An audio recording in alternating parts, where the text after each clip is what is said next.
Good afternoon, everyone. Yeah, it's my pleasure to present to you the Harnessing Digital Innovation.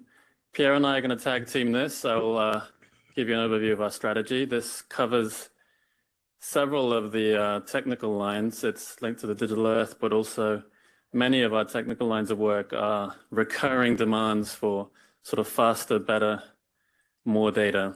So part of the strategy is really how do we try and meet that demand. So, is the clicker working?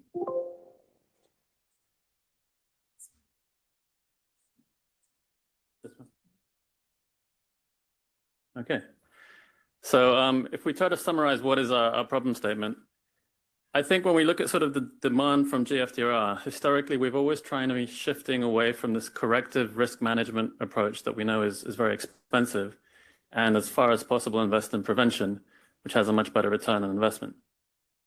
But underlying all of this effort, and it's the first sort of strategic objective of GFDRR and Hyogo framework, the Sendai framework, is better risk information. When the risk data is really old or out of date, there's an inherent bias that we can only really manage what we measured, and usually we measured it 10 years ago. So we're fixing the mistakes of 10 years ago. And usually we only measured it for the sort of the more formal parts of the economy and society. So we're also fixing it for those middle income areas. And the most vulnerable development is happening unplanned. It's not literally on the map. And as such, it's data scarce, it's expertise scarce. And then it's much more costly to try and address this 10, 20 years later when you need to resettle communities or invest in drainage on slopes that have already been deforested and built up.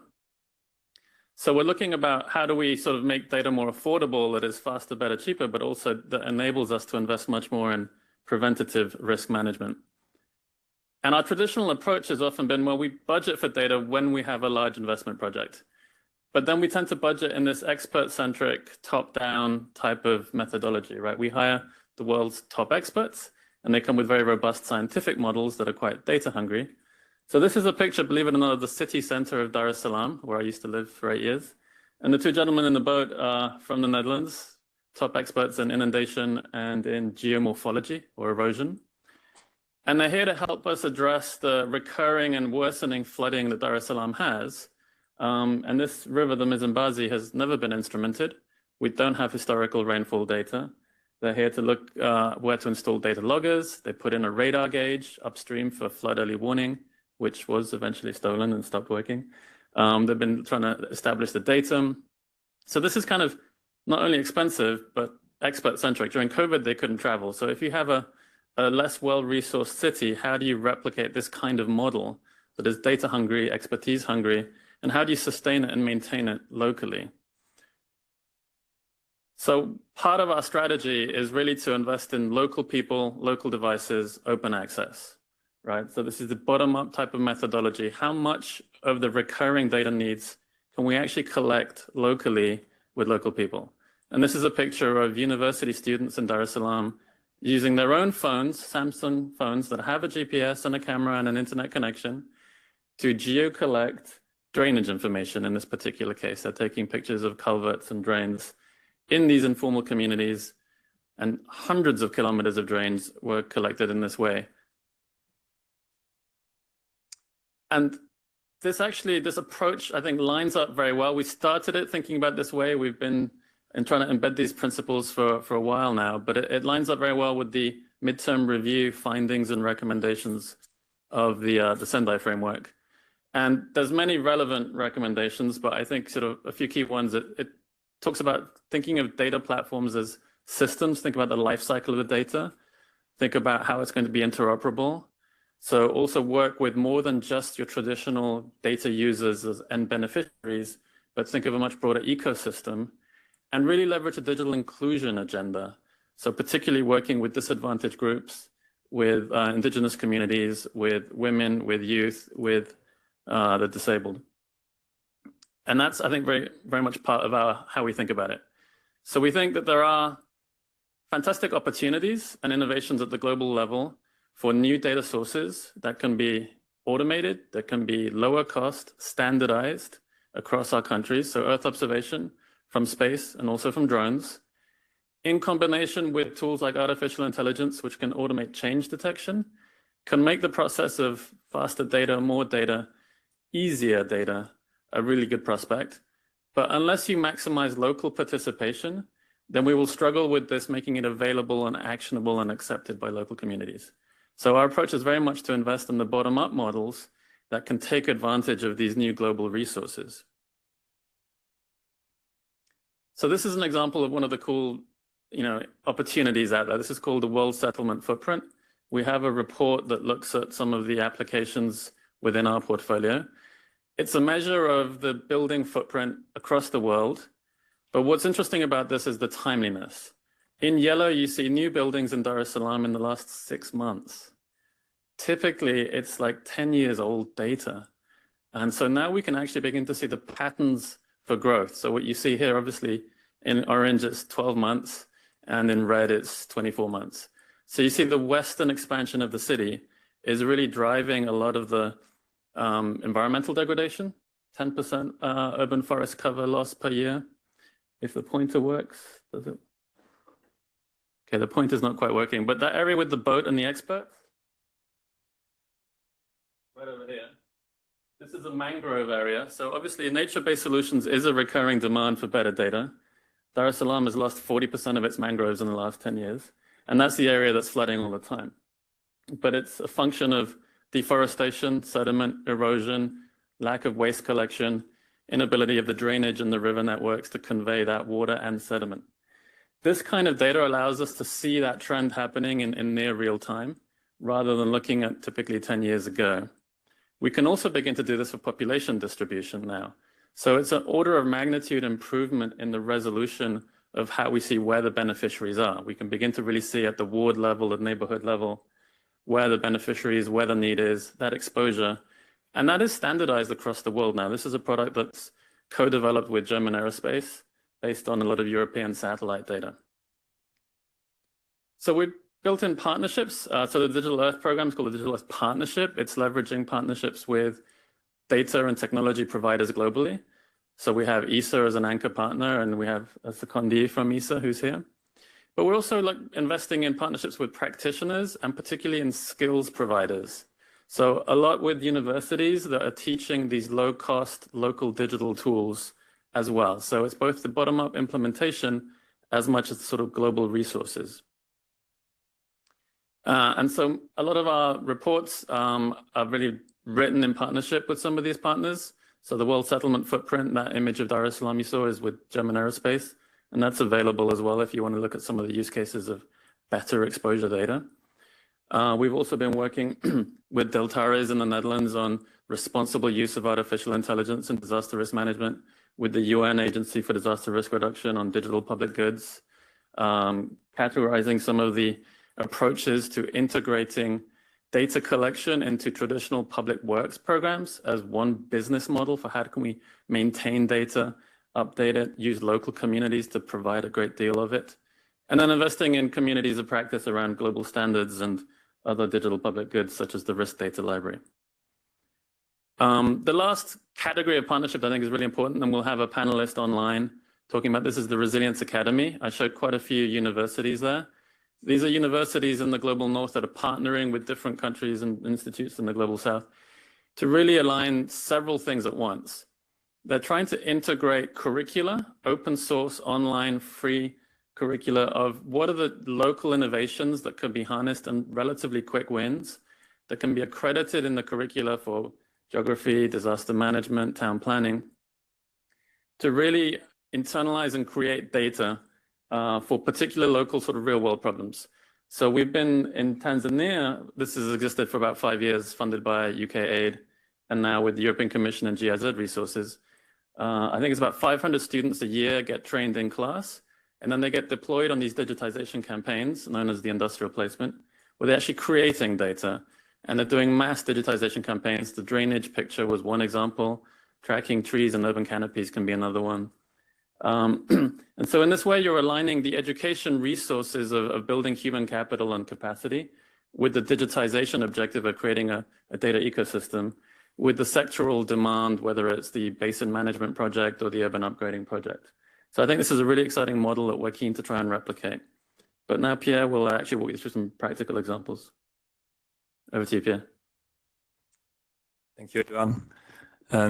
All right. So you already spoke to that example of using Resilience Academy for urban vegetation mapping. So actually that one was in Tanzania and Sierra Leone, so where we mobilize students, more than 1,000 students, to actually label the model. So because when you're developing a artificial intelligence model, you need to train the model, you need to validate and test the model. So we needed that, let's say, in situ data validation.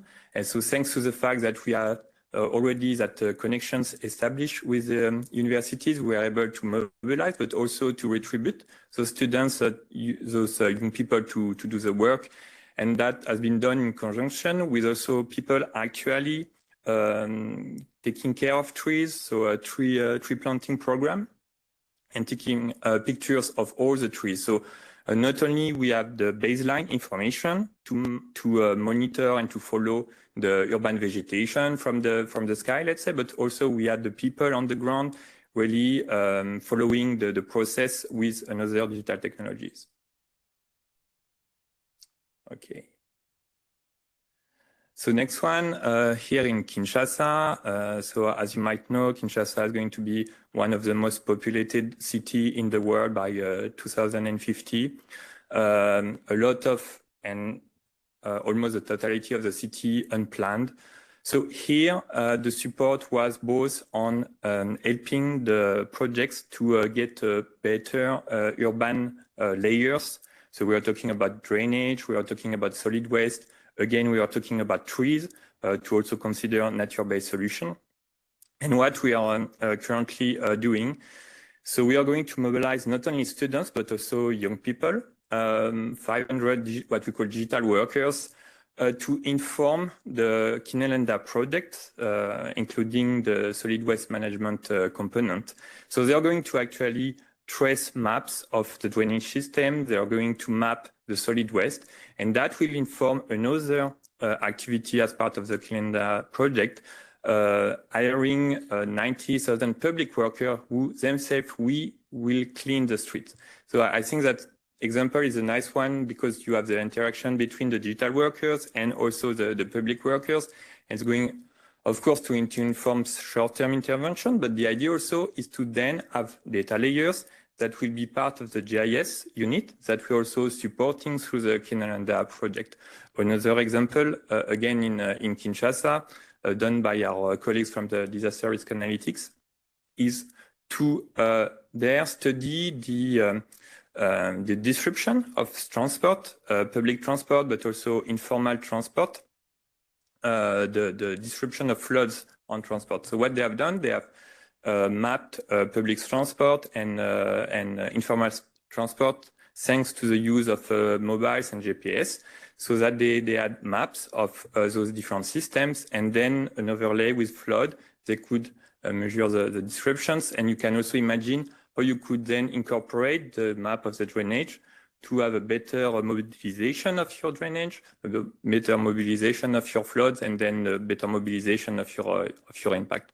And both actually informing that big investment, the Kinelenda project is about $500 million. Next one, I would go quicker. So here we are in the Caribbean. It's a 1 million grant from GFDRR. And here the idea is to support the GIS units of the islands to continue to support them to ensure they have a sustainable GIS entities, and then to expose them to what we call disruptive technologies. So again, artificial intelligence or drone mapping, so that they can incorporate those innovations into the way they operate. So I will give you an example in Dominica. So in Dominica, Hurricane Maria in 2015, just a year after, they claimed they would like to become the most resilient country in the Caribbean. And they have that indicator that they would like 90% of the housing stock to be resilient. But what does that mean to measure and housing stock, and to make sure that's actually resilient. So what we are going to do is to help Dominica to define the indicators and to also get the data. So thanks to machine learning, to the fact that we also had acquired drone imageries with World Bank operations, we'll be able to have a first baseline of information of the rooftop conditions and maybe also going street view. And then the idea is to provide also the methodology to the government so that they can do that on a regular basis and so that they can also monitor the progression. Heat waves, heat islands, there is a huge increase in the demand. Of course, we all know why, on having good data on it, not only data for today, but also data for tomorrow. So here, the challenge is to be able to capture information, so on the temperature, on the humidity, and also on what we call the radiation. So one of our colleagues, Nick, has developed that methodology together with some companies, and we are deploying the methodology that is based on the people actually going into the streets with the sensors, and at the end of the day of the project, you have a heat map where you can see really the exposure to it depending on where you live. And we have done that, for instance, in South Africa, and you can really see what we call the heat apartheid. And depending on the conditions of the household, you can really see the heat is greater in the poorest areas. Another one on rapid damage assessment, where we are using a lot of digital innovation as well. So on the left, that one was for the tsunami caused by a landslide in Indonesia in 2018, where we used social media to validate some of the damage that we could see. On the right, more recently, the earthquake in Turkey, where we used mobile device data so that we could see the movement of population just after the disaster. The risk data library, so the idea of that project from GFDRR is to develop tools and standards for people to work better with disaster risk information. And one of the challenges that we are facing all in the World Bank is how to package the different sources of risk data. And so you have the vulnerability component, you have the exposure, you have the hazard. And so we have developed a standard to do that. And not only we have deployed the standard within the bank, but the idea is also to support others to use that standard so that together we can replicate methodologies and better, let's say, share disaster risk information. And the last one, so our first cohort of fellows. So the idea here is to develop a fellowship program to train data scientists from climate vulnerable countries. So those data scientists that already have the skills to do data analytics, to expose them to what it means to work for the World Bank, and to expose them to our methodologies, and also to have them to support concrete World Bank operations. And so I'm pleased to introduce you to our first 7 risk data fellows. If the video works, let's give it a try.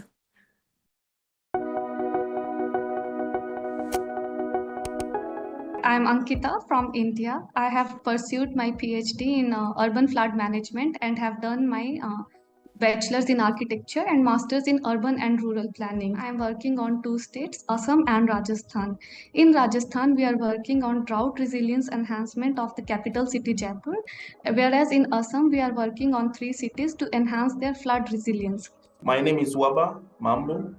I'm from the Democratic Republic of the Congo in the eastern part. Actually, I'm working in the hazard and vulnerability analysis project in DRC. And the goal of our project actually is to assess the exposure of local community to those different hazards and to identify different mitigation strategies. Hi, I'm Isabel Pinzon from the Philippines.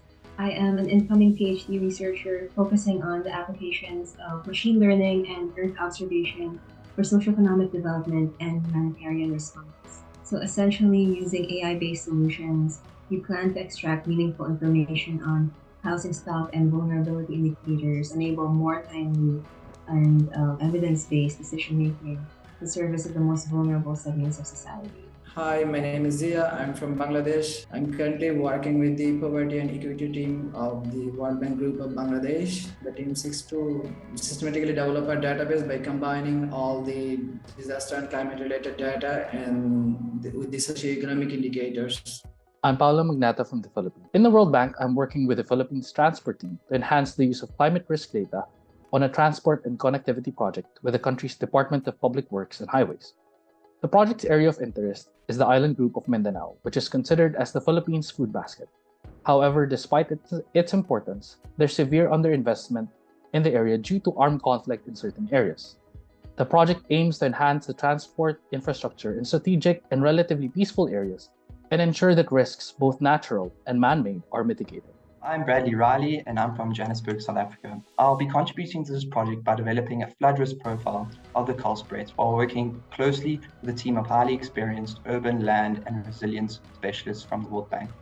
So the primary objective of this project is to develop an integrated water management approach to improve this river restoration by identifying flood risk profiles, enhancing water quality, and unlocking potential developments along the river. My name is Fadli. I'm from Jakarta, Indonesia. Currently, I'm supporting the Economic Development team at the World Bank office in Jakarta in mapping the climate change vulnerability for more than 75,000 villages in Indonesia. We will build a dashboard that will visualize the characteristic of vulnerability to climate change. Thank you. This fellowship program is supported by the Swiss Re Foundation. It's the first one, and I'm hoping we'll be able to do it again. So actually, we have the pleasure to have one of our fellows here today with us, Isabelle. If you want to join us for the panel, together with Alex Chunet, my colleague from HISA. And we should actually we have a slide for that. And online we have two other panelists, Merci Mbise from the Tanzania Resilience Academy, and also Nura Kowan, a senior GIS consultant, also working with us on the Digital Earth Partnership. So I'm going to be now the moderator.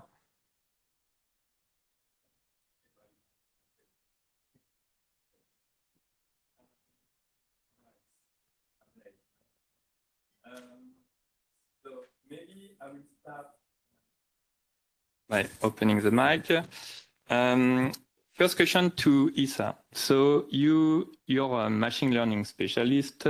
Until recently, you were part of the Artificial Intelligence for Earth Observation Future Lab in Munich. You are from Philippines, Manila, and now you're working with us as a Risk Data Fellow.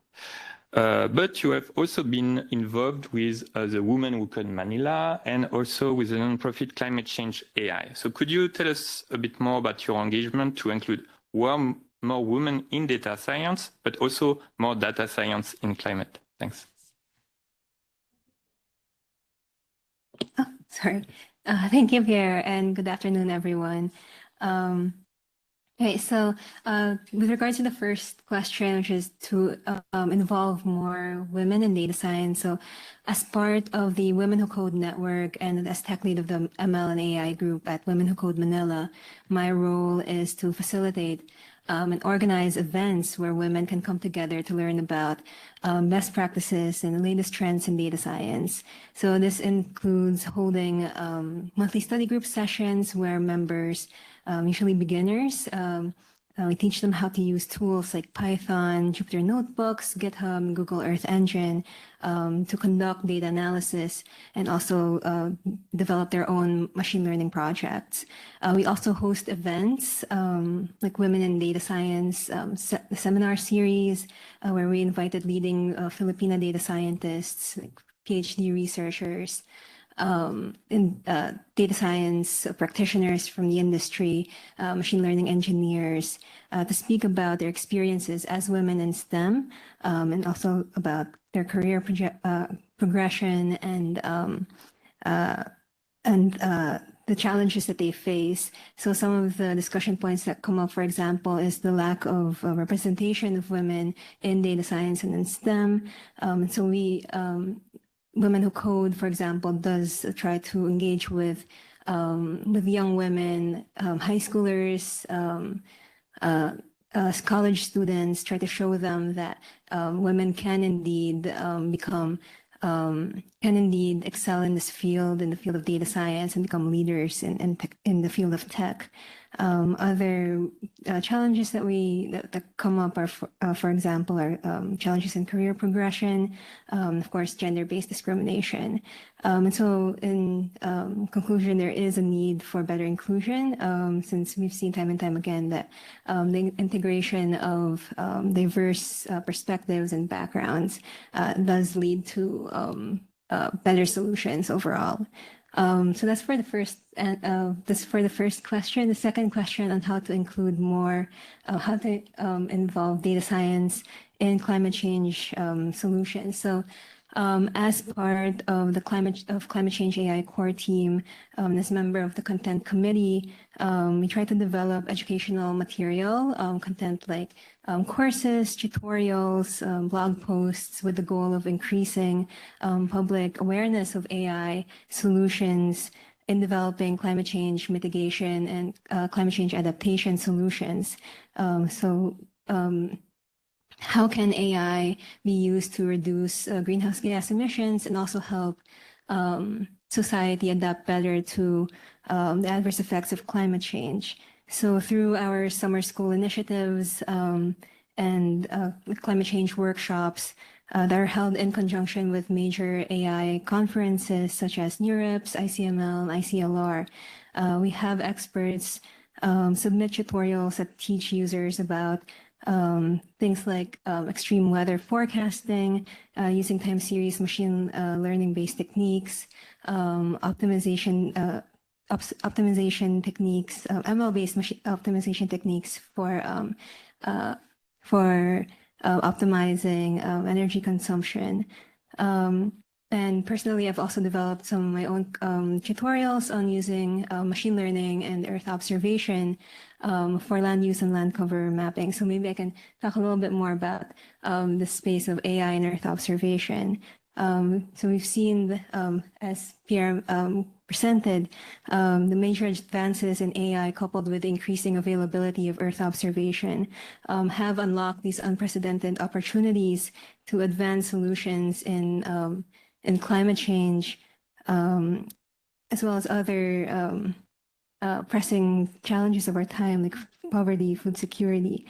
And I've seen that AI and machine learning is very effective at filling in data gaps, extracting meaningful information from satellite images, Earth observation data, information like the locations of vulnerable communities based on rooftop characteristics, rooftop conditions, to help government institutions and humanitarian organizations make more evidence-based and more timely decisions. So in integrating data science into climate change solutions, I find that it does help to understand existing decision-making workflows. So based on my experiences in machine learning and AI, ML and AI isn't really meant to supplant or to replace existing processes, but to take existing processes, help make them faster, more efficient, and more scalable. And so I just want to end my session by saying that in order to narrow the gap between data action and impact does require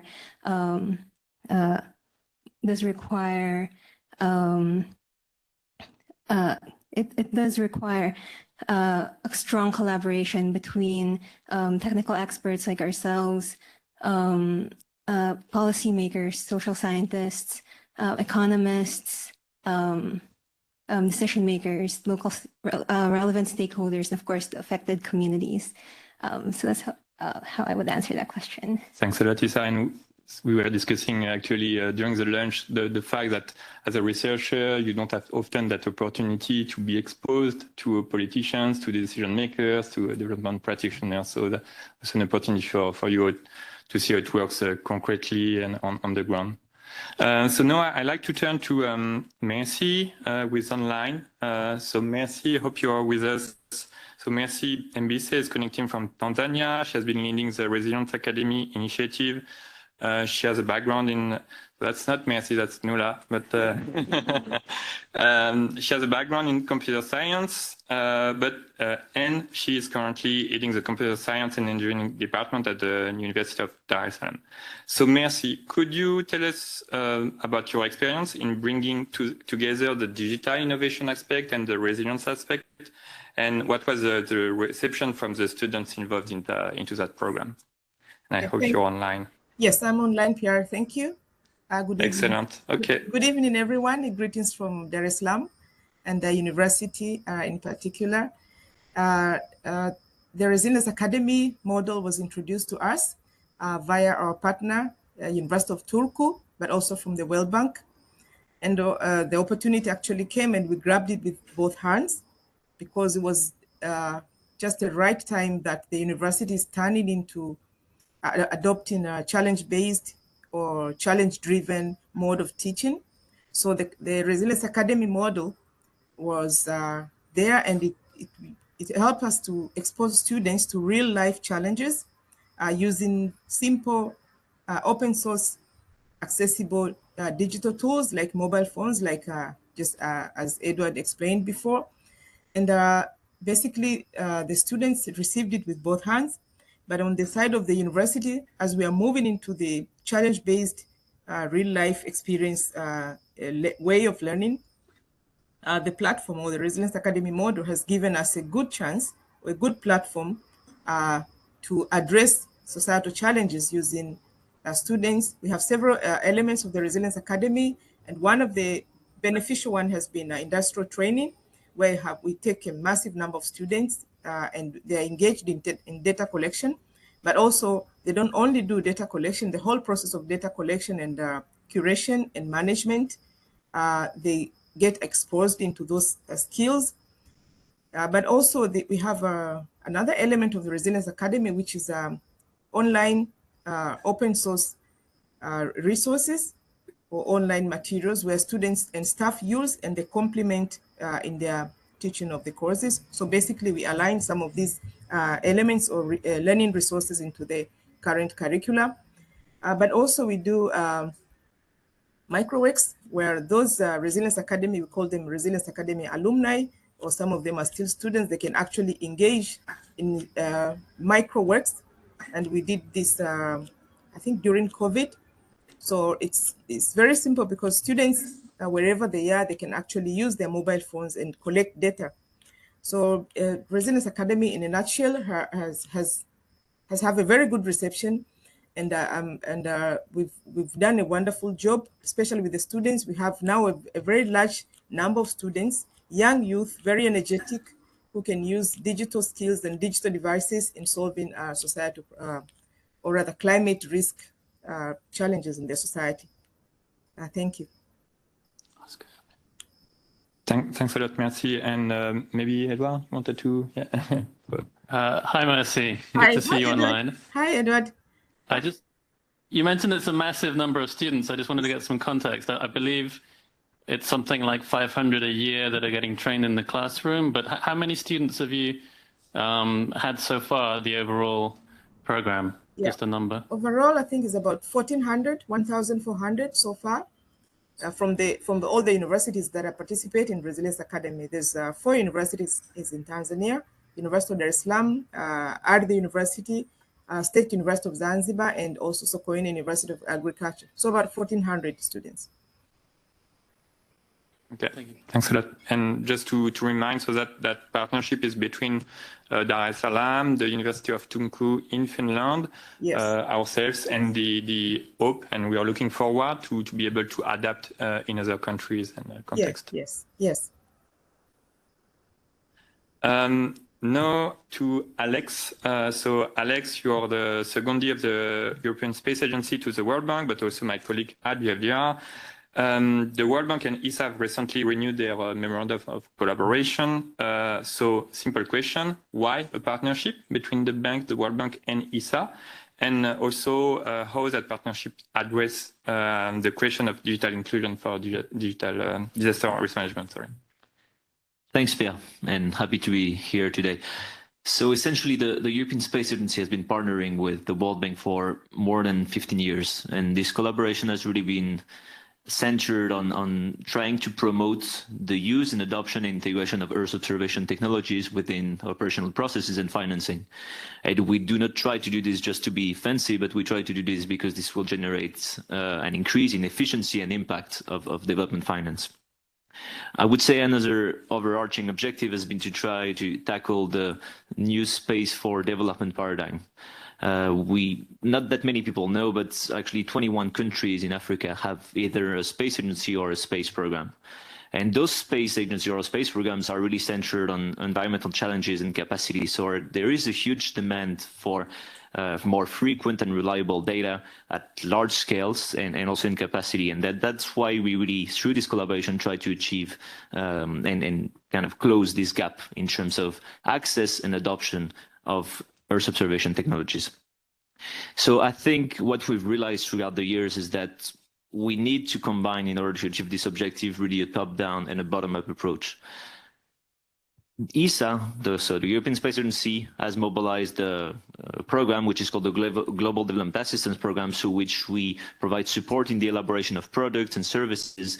And this is somehow support that is provided to development projects and to World Bank teams in the elaboration of fit-for-purpose products and services based on Earth observation. So that could be seen somehow closer to the top-down. But in order really to achieve the sustainable adoption of those tools, we need to match this and complement this with a bottom-up approach, something that really works and is based on local inclusion, local participation, co-creation. And that's really why we work closely with the Digital Earth Partnership in order to combine those top-down and bottom-up approaches and achieve the sustainable long-term adoption of those technologies. And of course, GFDRR has proven to be a great home for this, because GFDRR is a unit that is close to the operations, that had the technical expertise when it comes to deploying this kind of digital technologies and also developing them and applying them with local communities and based on local participation, and with also this ambition to tackle recurrent needs in order to have an impact on the whole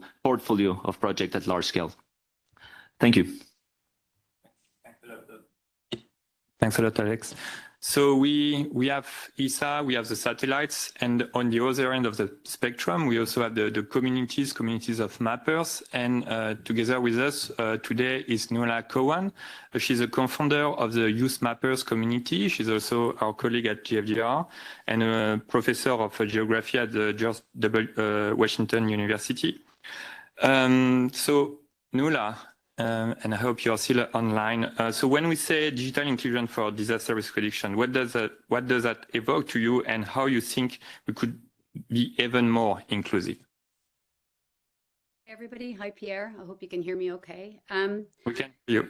Yeah, okay. So when I think of digital inclusion, I first of all think of practical access to that digital technology. Looking at solutions that are affordable, that they're accessible, not only the actual tech itself, but also instruction in how to use that tech for whatever the problem may be itself. And make sure that the instruction itself is also accessible and that it's at the right level for the individual that you're dealing with. And even though we're talking about digital technology, it's not always about the tech itself as well. You know, if you're approaching a project to collect data for disaster resilience within a community, you have to be inclusive of that entire community, and not everybody will wield a device in that situation. You have to have a methodology or a workflow that takes everybody's skills, everybody's perspectives into account. So while it might be overwhelmingly digital or technical in nature, you need to have an opportunity to get everybody's input. I've worked on projects with the university before where we were working in Misco in Guatemala, and we worked with a local university, students who had come from that particular community, and they actually paired up with grandparents and older members of the community, and they worked in pairs to collect data using digital devices. And, you know, even though some of the older members of the community didn't get into the tech as much because they had such experience and perspective on the events, they were able to combine that with the students' skills and work together. And I think it's really important in these projects that you have the right communication and the right preparation to make sure that everybody kind of has their place there. When you are dealing from a very tech perspective, so again, working with university students, like the example that Mercy gave, you have to look at failure points in your tech. There's no point introducing like a lot of workflows that are very internet dependent when that's going to be a choke point. So having kind of suitable solutions and then having backups when those things fail you and they become an issue. Also, in terms of practical access, we think about the individual, we think about communities, and then we look at our government counterparts that we work with.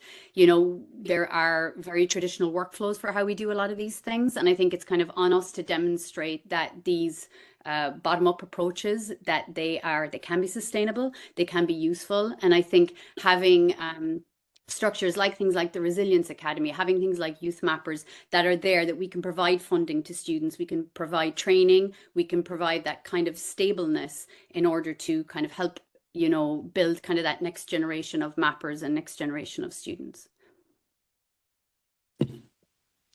Thanks a lot, Nuala. So I hope you had a good overview of, let's say, the different stakeholders that can be involved in the data value chain, from the data to the actual decision-making process.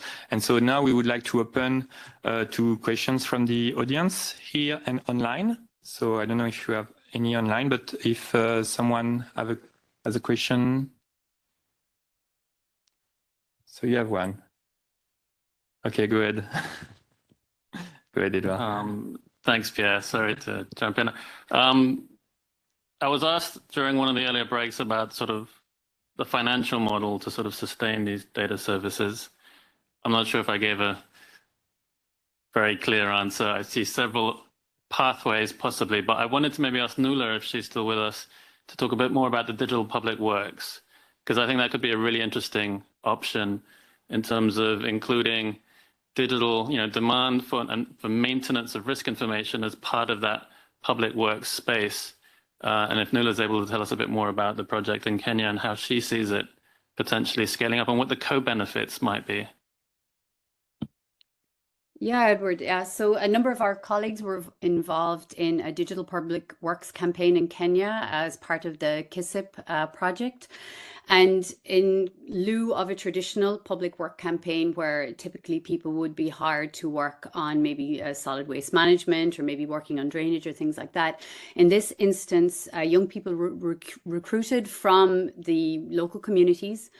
They were trained on digital devices to do simple data collection around various different issues within the community, and then they were paid for the work that they did. And the team that were involved in this, they came up with quite a sophisticated scheme whereby, they had a certain amount that they would work every day. If they wanted to work a little bit extra, there was a certain amount they could do for that.